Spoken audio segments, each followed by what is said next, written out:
You get 3 rolls on the tower, and each number correlates to a different question. Oh, number 3 makes me happy because it's more horror. I'm a little obsessed with Crawl. I still watch it over and over. I have a Crawl poster in my apartment. Oh, awesome. I need you to do more horror. Yeah. If you got the opportunity to join the long-running horror franchise of your choice, what franchise would you choose and why? Oh, do you know what?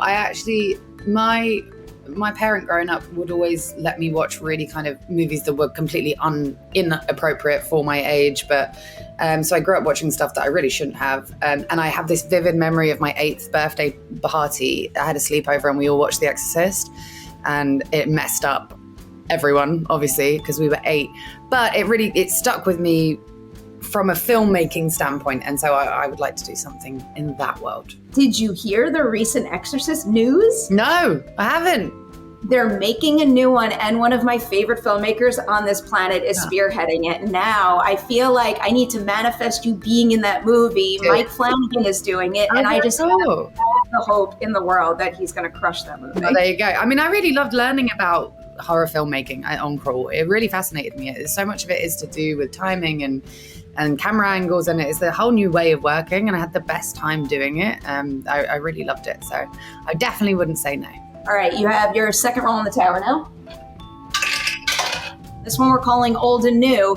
Can you tell me something about your approach to the work that has stayed the same since day one, but then also something new you've tried as an actor more recently? That's a very cool question. My approach, I've always kind of tried to work off instinct. I don't plan what I'm going to do ahead of time. I don't kind of stand in the mirror rehearsing it over and over again. I like to do as much research into the character, understand them psychologically and what their motivations are, but then I really like turning up to set, forgetting everything and just feeling it out and feeling what the scene becomes with the other actors. And that's kind of always how I've worked. I'm quite instinctual with it. I try not to overthink it too much, and to feel it more than act it.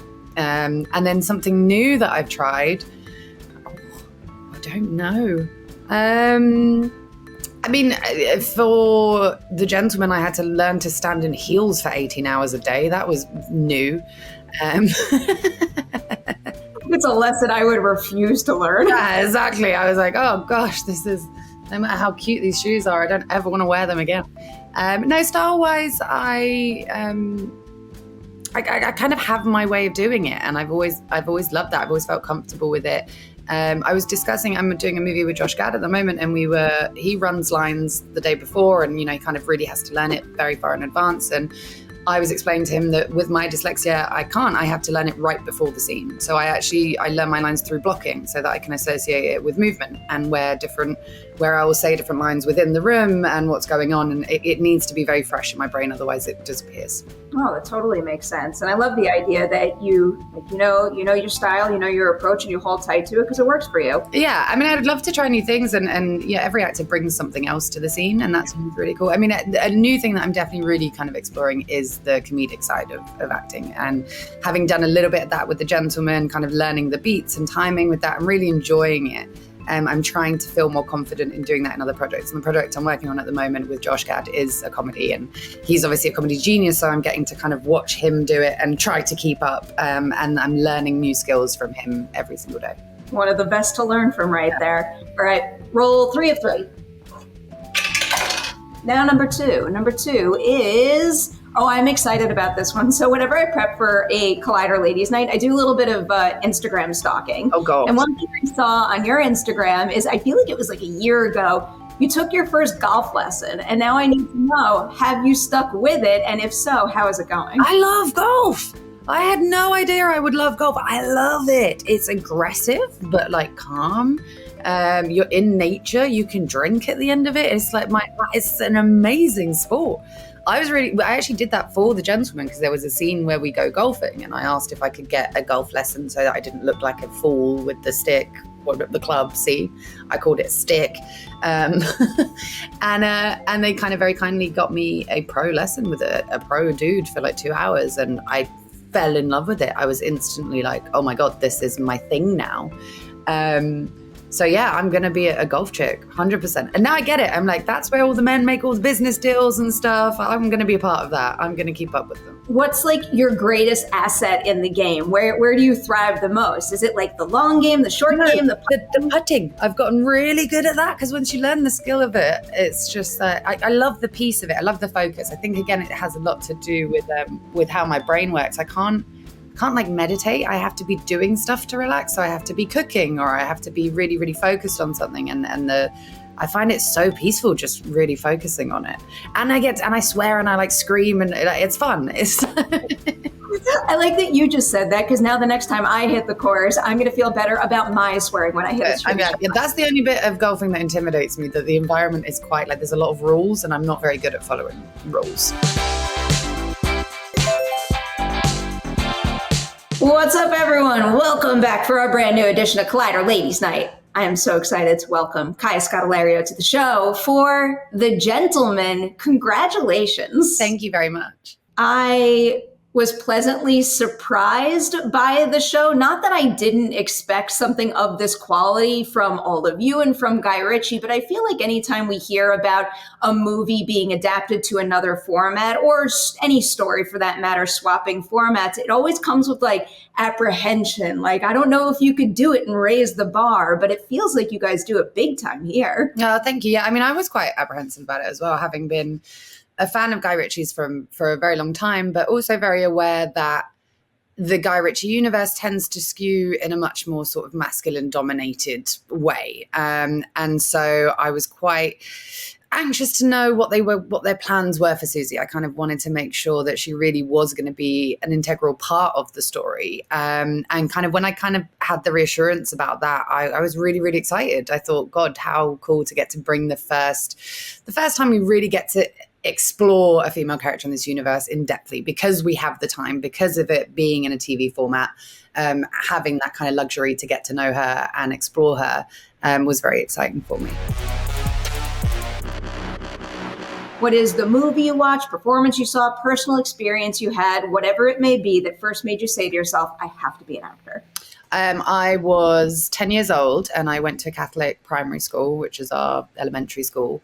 And the teachers one day were asking the class to do some hot seating. They wanted someone to be for religion and someone to argue against religion. And obviously, being 10-year-olds in a Catholic school, nobody wanted to be the one to argue against.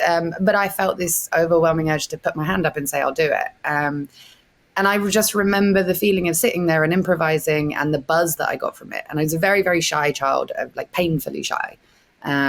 I don't think I'd ever put my hand up in class before. I don't think I'd ever spoken to half the class before that moment. And it just gave me this confidence and this buzz and this adrenaline rush that I think I've been chasing ever since. It was like a very definitive moment. Oh, I dig that. What a bold move to make, especially as a 10-year-old. Yeah. And I wasn't bold as a child. I was very, very shy. I was very quiet. I was very scared of the world. And for some reason, when I was acting, I wasn't afraid anymore. So you isolate the dream to become an actor. It's another thing to actually believe that you can turn it into a real career. So do you remember the very first time you had that kind of confidence in yourself, something that happened that made you think, I am meant to be here and I can do it? It hasn't come yet. No. I mean, I genuinely, I never thought it could be a career, especially from someone from my background. I grew up very working class. I had an immigrant parent and single parent family household. And I didn't think it was a possibility in my world. I remember seeing a documentary about West End kid actors who were maybe 8 years old. And I was 11 at the time. And I was like, damn, it's too late. See, they're out there doing it.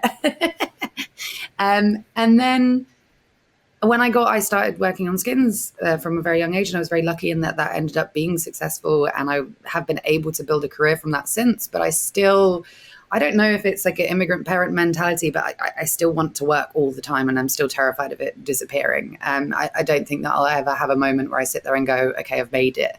And I like that. I don't think you should as an actor. I think then that makes you lazy. Or I love that I still learn on every single set that I go on. I still I'm surprised by the industry, disappointed by the industry, excited by the industry. There's still so much to experience. And anytime I get to experience even a tiny part of it, it still excites me. So I don't ever want to get to a point where I feel as though I've made it. I feel the same way about doing interviews, and the pep talk I always give myself is like, you're panicking about getting the next gig because you love it so much, and that's a good thing. And if you don't have that feeling, that's when you should be concerned. Yeah, that's a very good way of putting it, for sure. So I'm going to follow up on something you just said, because you mentioned that there's things about this industry that disappoint you and things that excite you. Can you name something that disappoints you that you hope maybe you can influence and change, but then also something that excites you and gives you hope for the future of the industry? Yeah, I mean, definitely.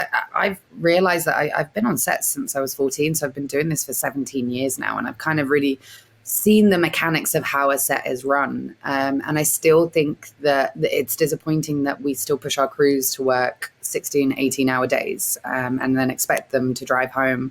I still think there's a lot of work that needs to be done to ensure safety of our crews and their mental health. These people come, they work so incredibly hard for a very short amount of time. And for some reason we think it's okay to push them to the absolute limit for film. And I think this should be like any other industry where you should go to work and be safe and you should go home at the end of the day. So I think that I still find disappointing when I see sort of, especially young industry members that are just sort of coming into it, that have this dream of what it's going to be like to be in production, and they get kind of taken advantage of. And I think that a lot of work needs to be done on that still. I think it excites me now how many more women I see asserting themselves on set. When I started out, I remember very clearly the only people that would ever seem assertive would be men. I never had a kind of female producer that I could look up to and think, oh, wow, she's doing this. And nowadays there's still a hugely long way to go. I don't think by any means that we're in an equal playing field, but it is getting there. And even if the numbers aren't equal, I think the women who are beginning to emerge in positions of power are unapologetic about it. And they're doing they're there, and they're proud, and they're using their influence, and they're being assertive, and they're not apologizing for that. They're not afraid to be seen as bitches or divas and all these things that we've kind of always been worried that being assertive would equal. And that's exciting to see. But again, we are by no means there yet. Yes, always lots of work to be done. I have a follow-up to that as well. I love asking this question because I think it's one of the most important things to learn and to feel in this industry, because it can be a scary thing to do. Do you remember the very first time you felt the power of your own voice on a set, where you spoke up about something, you were heard, and something changed for the better? Yeah, I mean, probably on The Gentleman, to be honest. It was the first time, the beginning of the shoot, there were certain days where they wanted to push the character in a direction that I was uncomfortable with. They wanted to make her the butt of jokes. And I knew that Susie was never going to be the butt of a joke, or she would never allow herself to be the butt of a joke. And I felt very fiercely protective of her. So I discussed it with the relevant parties and said, she will not be the joke of this series. If anything, she's the one who knows exactly what's going on at all times. And they got that. They understood that. They listened to me. And I remember it being scary. It's still scary. Like I was saying, I've been on sets for 17 years. I'm still afraid to be seen as difficult or, a troublemaker or too opinionated. And it's ridiculous because most of the time I actually have more experience than the white dude that's talking to me. But I still feel that fear that I will be classed as difficult. But I'm learning to not. I'm learning that, I've worked with so many men who, when they do speak up, they're seen as brave and they're seen as in charge and authoritative. And that's a real positive. So why can't that be a positive for me too? I do know what I'm talking about. I do know how a set should be run, and I do know my characters, and I work hard, and I deserve to kind of be in that space as much as anyone else. So I really took that on with The Gentleman, and I think Susie helped me with that a lot, because that's who she is, right? And my favorite thing about her was that when we meet her, she is already established. She's at the top of the ladder. She knows exactly who she is, and she knows that she's good at what she does. That I wanted to kind of bring that out in myself as well. Instincts are spot on with that character. I truly can't imagine her veering in that other direction. No. So glad you spoke up about that. A couple other titles I want to hit before we move into The Gentleman full force. You already brought up Skin, so I'll start with that one, because one part of the process in this industry that always fascinates me, that scares me a little, is the immense pressure that is put on someone after they have their big breakout role in terms of what they choose to do next. So what was it like figuring out what your top priorities were after Skins wrapped up and you had to figure out the next ways to like show yourself off as an artist to this industry? Yeah, I mean, I've been very conscious of making career decisions from the very beginning. I think that there is a real privilege that comes from being in a successful show in the UK versus in the States, because we aren't as glamorous in any way, shape or form. And, you know, I think the Harry Potter the Harry Potter actors have discussed it in the past before, that when you're on sets in the UK, you aren't treated like a star at all. You're treated very normally. And even out walking the streets, you know, London's a tough place. They don't care if you're famous. If anything, that's actually a negative. You're going to get a can of beer thrown at your head. So it's like... I always kind of knew that I wanted to do something different to Effy. I knew that I was at an age where it would be very easy for people to want me to slip into high school roles or playing the girlfriend or the love interest. And I've never been interested in being just the love interest ever. I just don't know any women that I have ever met who are just one thing. I have never met a female who is just a love interest or, you know, just the wife. Every single woman I know is complicated and nuanced and beautiful or everything that comes with that. So I've only ever been attracted to characters that reflect that, because that's my experience of women and the world. I wanted to do things that would push me, that would scare me. I really wanted to work in the States. I love working in American projects. I think you guys have this incredible way of not seeing class, and in the UK we still do, and I was very much considered a working class actor in the UK, and so a lot of the roles that would come my way would be for the maid or for the Cockney geezer, and even though I've kind of gone full circle by playing Susie, I really actively wanted to be in the room with all the other actors that had been to drama schools or came with families from money and you know, were established within the industry already.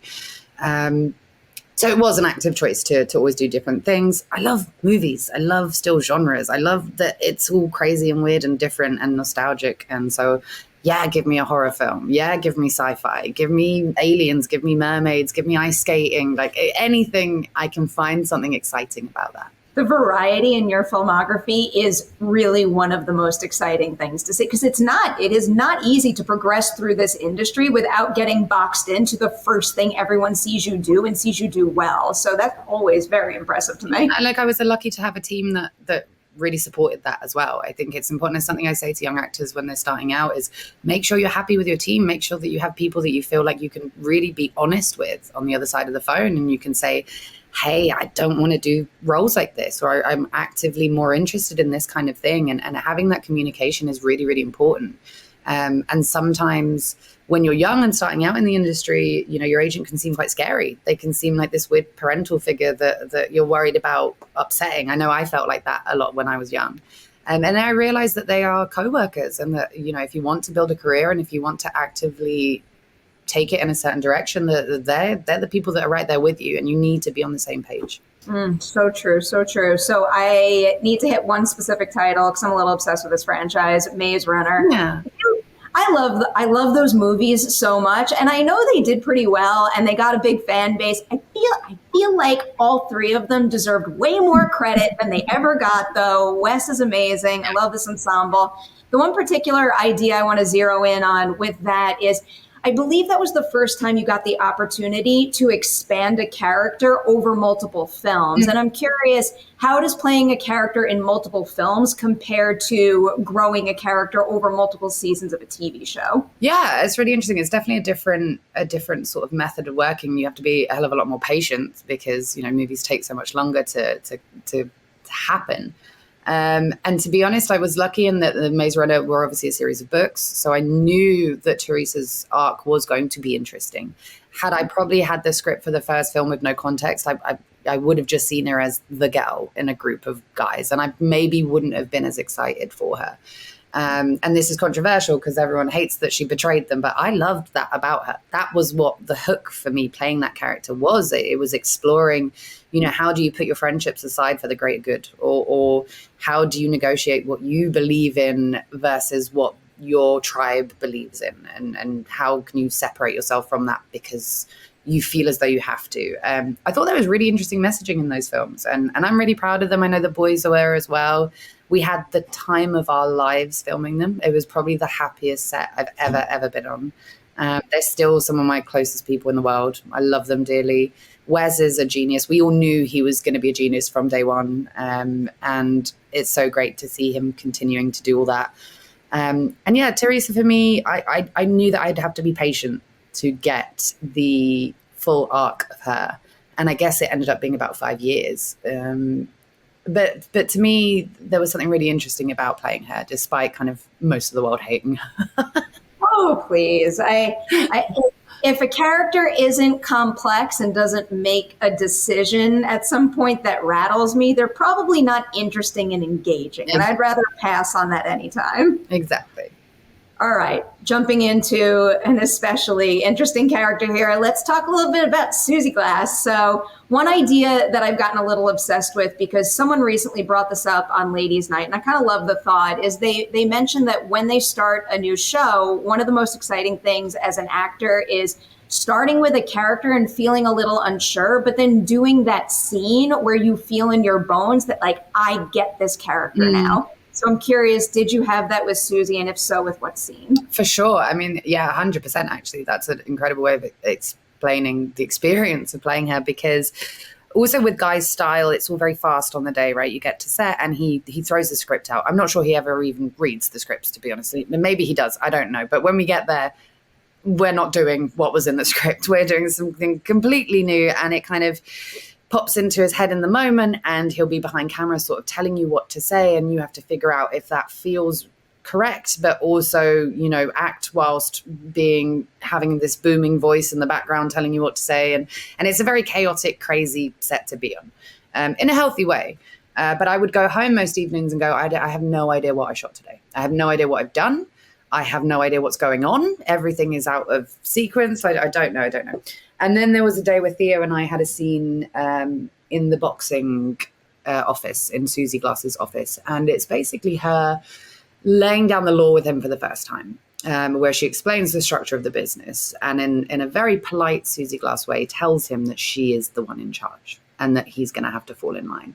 And when I shot that scene, I felt her wake up. Like, I felt her start to breathe within me. I kind of found the shoes that I needed to put on to be her.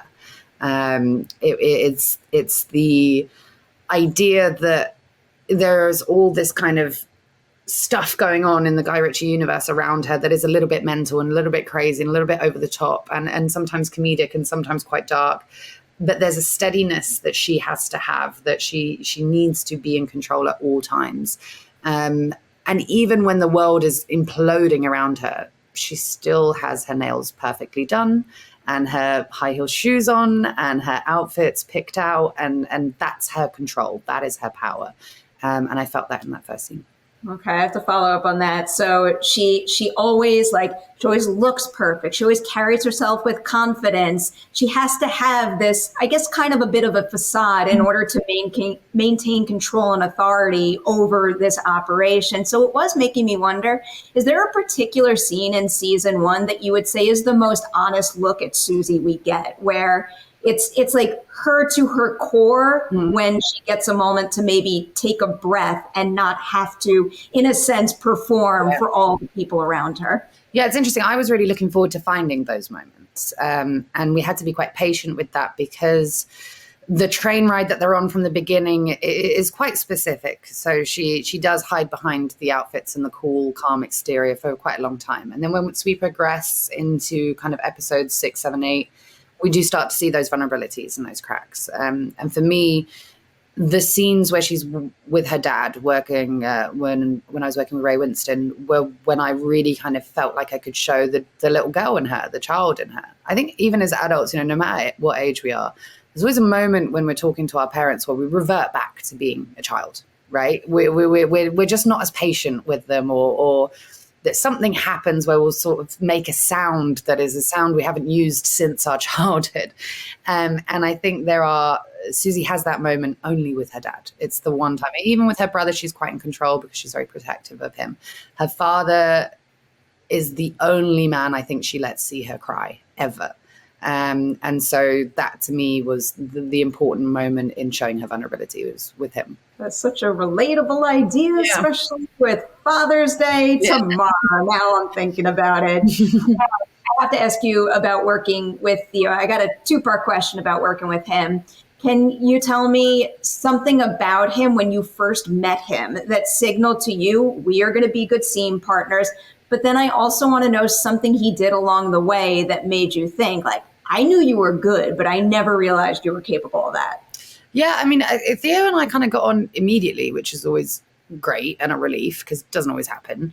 And I think the first night we met, we had a sort of welcome drinks thing, and he'd flown in from LA, so he'd arrived at the drinks quite late, and I was in the middle of talking to Guy Ritchie at the bar for the first time that I'd sort of met him in person, and Theo appeared next to me, and I sort of grabbed a glass of champagne, handed it to him without speaking to him, and he took it and drank it, and then we both just got into discussing the characters. And it was kind of great to know that we both had a lot on our minds and wanted to figure out the relationship between them, and it made me feel reassured that he was excited about the project. I think that's always number one for me, right? And then we've also both had very similar careers. He's a dad outside of being an actor. He's a person outside of being an actor. And I really like actors that are people, that, you know, their whole identity isn't just the industry. And he's very much like that. You know, we would go to the pub and he'd get on the tube, and he can be very normal, which is something that I gravitate towards. And then on set, as far as acting goes, the moment that I kind of really saw that he was going to be good is he gives Eddie this one twinkle in the eye thing that I still can't figure out exactly how he does it. Eddie on paper could sometimes, in the hands of another actor, could be quite wet blankety, right? He could come across as sort of just lost all the time or being used by everyone around him. And Theo gives him this integrity that is very grounding and very interesting, but he also gives him this humor that I think was quite unexpected. And that's what I mean by this kind of twinkle in his eye that he gives him, that is cheeky and a little bit funny and a bit goofy. And I think that a lot of that is real Theo that is slipping in there, the sort of nerdiness, which is great, but covered by this kind of Eddie's cool exterior. Every now and again, you can sort of see a twinkle in his eye of mischief. And I think Theo's very smart to put that in there. I love that. I feel like it gives the audience more accessibility to the character because he adds those nuances. Yeah, there's banter there. You know, he really figured out how to make Eddie funny or interesting, or, you know, when his brother is doing all these ridiculous things, he has a funny quip for it. That's great. Like, that works really well. Man, Freddie just frustrates me. No, Dan's the loveliest human being in the world as well. And he's like, Kaya, everyone hates my character. I'll rephrase. It's an appropriate frustration. Yes, he's getting the intended result from me. Yeah. I have to ask this because, one, the show is so damn good. And right now we're talking because there is significant Emmy buzz. So I was thinking this would happen already, but has there been any discussion about returning for the second season? I don't know what I'm allowed to say. Fair enough. I know. I will say that Theo and I have discussed it, and I think we both would be excited to take these characters on a slightly different journey. I think we're both quite protective of the show and protective of our characters and how it came out, and aware of, you know, making sure that if we were ever to move forward in any way with them, that we'd make it just as good, if not better. I don't think either of us would want to do a second season if we didn't feel as though we were doing justice to our characters, taking them on a whole new adventure, something equally as exciting and interesting, but even kind of bigger and better. I think that's really important to us. So if that can happen, great. I think would be down. I appreciate that mentality with continuing a show. So I'll add one more question to that. If you got the opportunity to return to the character and continue Susie's journey, what is a quality she gains over the course of season 1 that you would be most eager to play with more in season 2? Yeah, I think the relationship with the dad is very interesting. You know, on one hand, she can be extremely vulnerable around him. On the other, he's holding her back, and there is a little bit of animosity there. And I'd like to explore that a little bit more, because I think that's quite an honest reflection of parental relationships, that they aren't, you know, storybook perfect. They are always complicated, if not more so. You know, the person that has known you your entire life is usually the one that infuriates you the most. And I would be interested to see her gaining his respect, but on her terms as opposed to on his. What that looks like, what she battles with him. I'm into that idea. All right, we have hit the end of Ladies' Night. Every Ladies' Night, as of late at least, ends on this question because I absolutely love it. In this industry, people give each other awards. Super cool. We should keep doing that. I'm a big believer that nobody tells themselves good job enough. Aww. So I want to know something you accomplish in The Gentleman that you know you're going to be able to look back on and say, damn, I'm so proud of what I did there. I'm way too British to answer that question. I've heard that response so many times. No, we don't do that. We hide. God, no. No, but you're right. You're totally right. I think it's important that we do congratulate ourselves, and I'm deeply uncomfortable with it, but I think it is a good thing. I'm proud that I created a character that could hold her own around so many big male voices. And I'm proud that I didn't allow her to slip into a caricature of a female. And I'm proud of wearing those damn shoes all day. I think both of those things are well worth being very proud of. Thank you. I am going to say congratulations on everything you accomplished, on The Gentleman, and everything coming your way in the future. I appreciate you sharing some of your journey on Ladies' Night with us. Thank you so much. That was very fun.